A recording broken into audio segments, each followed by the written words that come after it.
All right. Hello, everyone. Welcome to the first session or the first week of the Research Success Series. We are excited to be offering this series again this semester, and we have several people that will be watching the recorded version of this afterwards. After every session of the Research Success Series this fall, we will make them available on our Research LibGuide and our YouTube channel. And I'll show you that quick first, the Research LibGuide, because that's just a good resource for you to know about and to use as you progress throughout your semester. If at any time you have a question or you need me to repeat something or slow down, go ahead and interrupt me and speak up. I don't mind that at all. I'm not the best at noticing when there might be a chat question. So go ahead and cut me off at any time if you want. You should be seeing on my screen here the library's website, tarleton.edu/library.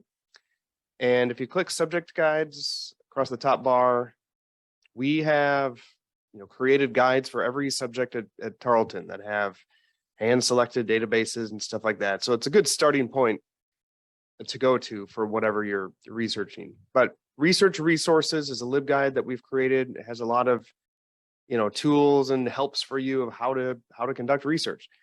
And the Research Success Series is this tab here. After each session, we will make the videos available so you can view them later if you'd like.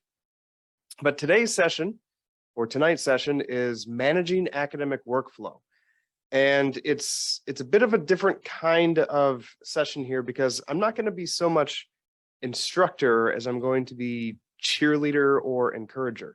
The things we're going to be talking about might seem maybe too obvious, elementary, but this session, if you apply what we talk about, I think might be the most helpful one of the whole series. It might be because it's all about managing your academic workflow, staying on top of everything this semester so you can finish it with your sanity and you can have a life and you can not get overwhelmed and freak out about all the stuff that you have to do because you're busy and it's going to be a lot. But what do you do at the start of the semester? So this Research Success Series, all the sessions kind of follow a logical progression as your semester would normally unfold. And I'm going to share with you tried and true methods that a lot of people use to succeed and what I've done, back in the day as a student as well, what helped me out and saved me every single semester. And first, what I would do if I were you when the semester begins, I'm going to go to Canvas here. Here is a course that I've helped with in the past. It's your typical Canvas course. What you're going to want to do first is go to the syllabi for all your courses. This is very important. There's a reason why your professor gives you these. Read through them. Take your time. Invest some time at the beginning of the class to really understand what's expected of you. A good syllabus like this has everything that's due in its due date in chronological order, which is really helpful. It looks like a lot, especially if you have 3 or 4 more courses. You're going to feel you're just overloaded with stuff to do, and you'll have a lot to do. But look through all of the syllabi and read them carefully and look at all of the assignments. Open each of them up, if you will. You'll learn more about them, of course, when your professor introduces the class. But you're going to have a lot. And some of the assignments, if you read them, might seem like they'll be super easy. It's like, oh, I can hammer this out 5 minutes before it's due. And then you start it and lo and behold, it's actually more involved than you thought. Well, conversely, you might also have some that look like a big deal. And then when you actually sit down and start doing them, you're like, oh, this really isn't that bad. Some things can surprise you. But what you're going to want to do with all the syllabi is plan everything out. Okay, that's the thing that sounds almost too obvious. But, I kind of like to say, plan your work and work your plan. The name of the game throughout the semester is just staying on top of everything. Whatever organization system works for you, do it. All is fair in love and war and managing academic workflow. So whatever you got to do it. I'm going to drag this over here. What I did, I actually kept a paper calendar. It just seemed to work better for me. I would print off blank calendar pages. I'd fill them all in by hand, all my assignments. So I'm taking all of my syllabi. I'm looking at all the assignments and their due dates, and I'm going to make a calendar out of it. And I'm going to live by this calendar throughout the semester. Now, what I would recommend doing is before you fill anything in, you give yourself a life. You want to not just survive, you want to live, right? So put on that calendar the non-negotiables of life, the things that you really want to do, need to do. I just made up this fake calendar and I have, I'm out of town at a rodeo here, got a birthday party here, basketball practice, sorority meeting, whatever it is that you need to do in life, fill those in first. And in orange here, I have all the classes because you got to go to those, unfortunately. So classes, essentials of life, the things that you absolutely want to do that you won't budge on, put those in first. Because all of your other assignments, what I've done here in this calendar is I put all the due dates for the assignments in this super dark blue so that it jumps out to me. And as I'm progressing throughout the semester, I know exactly what's coming up. I know what's due next. You have several classes, your calendar is going to look probably more full than this, but I'm putting everything on there, even the little dinky assignments that might take me just a few minutes, I'm putting it on there. Because as I'm progressing throughout the days, throughout the week, I'm checking everything off. And I know what's coming up. And I'm not going to be caught unawares by an assignment that's, oh no, I totally forgot about this. It's due this afternoon. What do I do? You know what's coming. And for example, I have, all right, say you have a chat post due every Friday in psychology. And you just hammer those out and you're checking them off. Say on Tuesday, you have to respond to somebody's chat. You're putting little things like that on here too. And you're just crossing them off as you finish them, as you eliminate them. And for larger assignments, say you have a big term paper for economy class, for example. And so I'm going to have on my calendar when that first draft is due. I'm going to have it, say it's October 6th. There it is. But it's a big project. So I'm going to give myself progress points. Like up here, I have 8 pages for the economy paper. That's my own goal that I set for myself. I'm going to have this first draft half done, 3 weeks before it's due. And maybe the Saturday before that, I've blocked off an afternoon after my friend's birthday party for research for my economy paper. I'm going to get my 12 scholarly articles that I need. And I might block off 3 hours, come to the library and just do it. I'm going to make myself live by this calendar. And so when I do that on Saturday afternoon, I'm going to have all of Sunday off. I might have, Wednesday evening to just hang out. Any given time, I might rather hang out and just, play PlayStation or something like that. But when I put things on the calendar, I'm going to make sure that I do that. Now, life happens and you might miss some things. You might fall behind a little bit, but you're giving yourself extra time. And say this Sunday evening comes around, you might add something on your calendar, 2 more hours to make up for lost time from last Tuesday or whatever it is.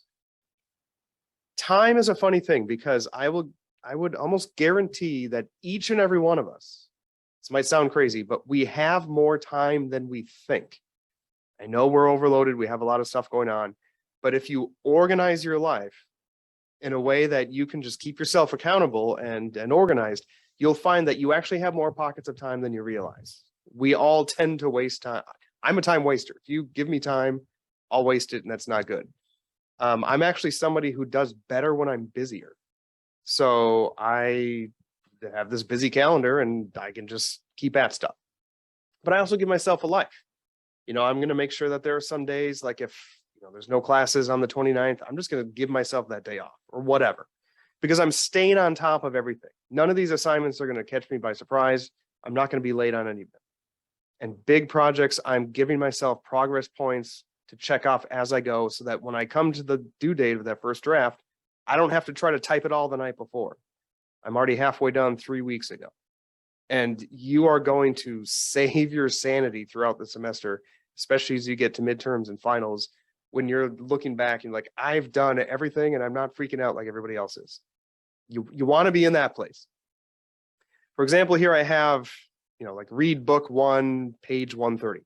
If I have a book that I have to read throughout the semester and it's 300 pages, I'm going to give myself progress points. Read 130 pages by this date, get to 225 by this date, whatever it is.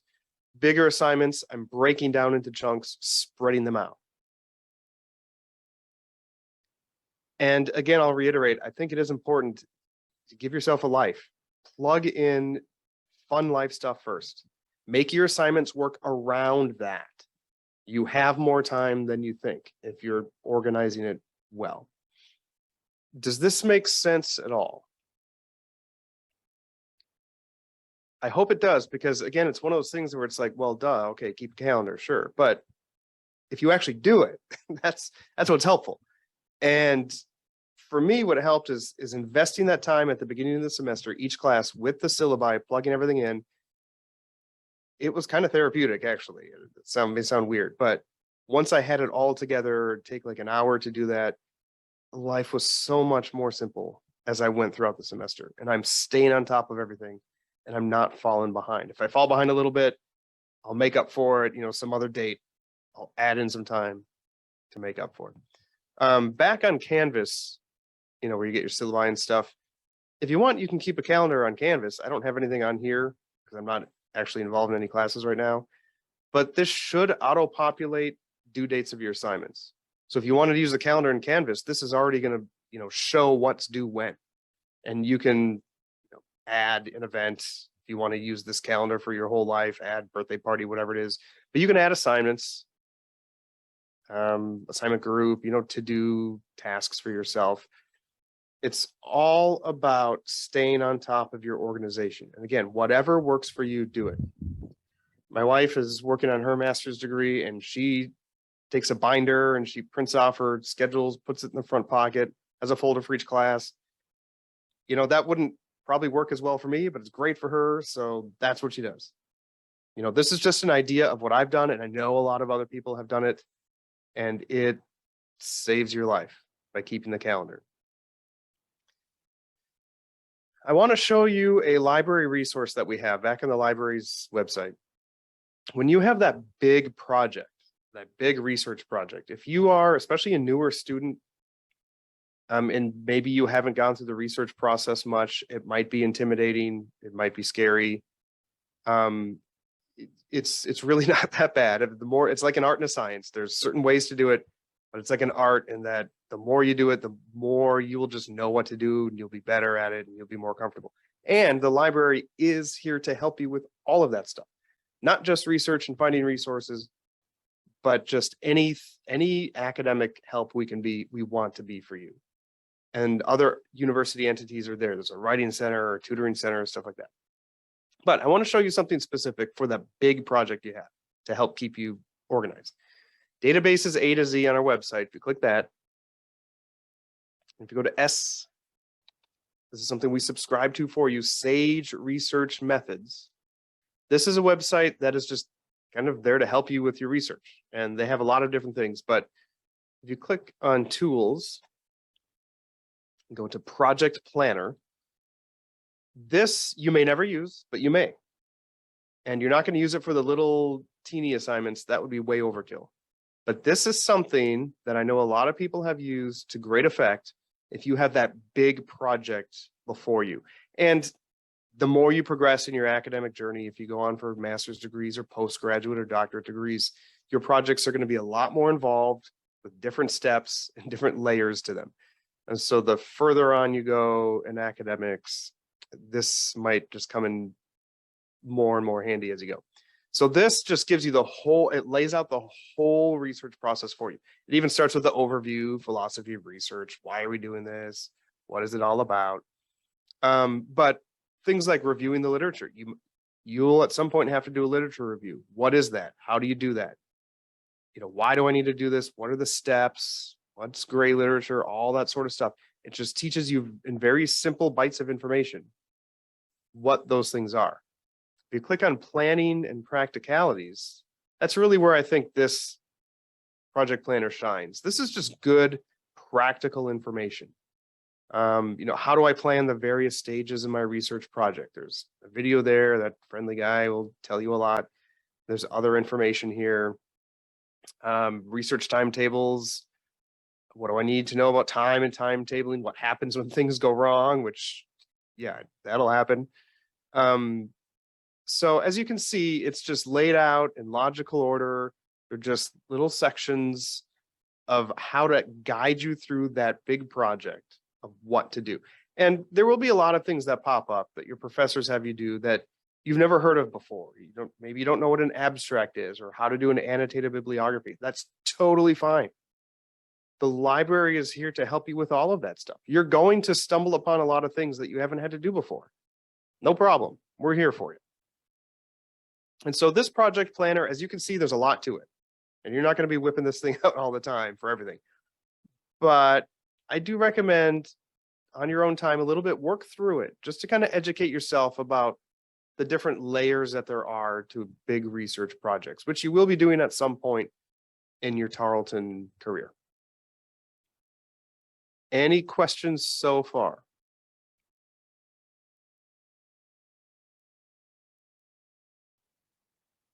All right, back. I just want to show you a couple more things here. Back in the library's website. Under Get Help, Research Help, this page on our website admittedly is looking a bit old school and kind of busy. There's a lot of links, but there's a lot of good stuff on here.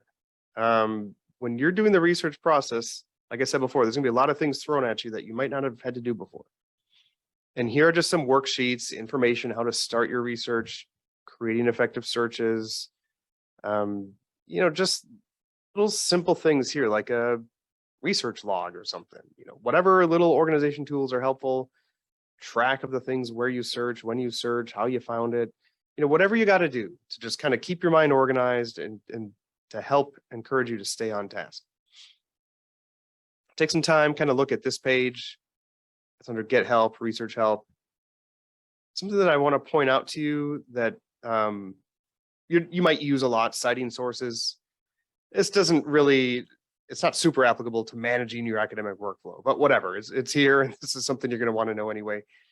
You will have different subject matters that you're writing papers for, and one of the most annoying things that you're going to have to do is write something in APA, write something else in Chicago, write something else in MLA, and they're all their own styles, and they're like, what is going on with this stuff?